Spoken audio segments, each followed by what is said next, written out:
بعض لوگ یہ سمجھتے ہیں کہ اگر تراویح نہیں پڑھی تو روزہ بھی نہیں رکھ سکتے، یا یہ ہے کہ روزہ جب نہیں رکھنا تو تراویح پڑھنے کی بھی ضرورت نہیں ہے، لوگ ایسا سمجھتے ہیں۔ تو یاد رکھیں یہ غلط بات ہے، یعنی وہ تراویح اور روزے کو لازم و ملزوم سمجھتے ہیں، یعنی وہ کہتے ہیں کہ یہ اگر ہوں گے تو دونوں ایک ساتھ ہوں گے، اگر نہیں ہوں گے تو دونوں ایک ساتھ نہیں ہوں گے۔ کہتے ہیں کہ اگر تراویح نہیں پڑھی تو روزہ نہیں رکھ سکتے، اگر روزہ نہیں رکھا تو پھر تراویح پڑھنے کی بھی ضرورت نہیں ہے، لوگ یہ سمجھتے ہیں۔ تو یاد رکھیں ایسا نہیں ہے، یہ غلط بات ہے۔ اگر کسی نے تراویح نہیں پڑھی تو روزہ رکھ سکتا ہے، ٹھیک ہے نا۔ اسی طرح کسی نے روزہ نہیں رکھا تو وہ تراویح پڑھ سکتا ہے، ایسا نہیں ہے کہ وہ تراویح نہیں پڑھ سکتا ہے۔ ہاں یہ الگ بات ہے کہ جو بغیر شرعی عذر کے تراویح چھوڑے گا اس کو تراویح چھوڑنے کا گناہ ہوگا۔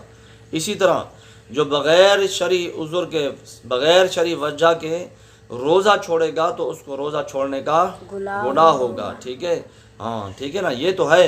ایسا نہیں ہے کہ اگر تراویح نہیں پڑھی تو روزہ بھی نہیں رکھ سکتے، یا روزہ نہیں رکھنا تو پھر تراویح پڑھنے کی بھی کوئی ضرورت نہیں ہے، یہ بات نہیں ہے، ٹھیک ہے نا۔ سمجھ آ گئی آپ کو؟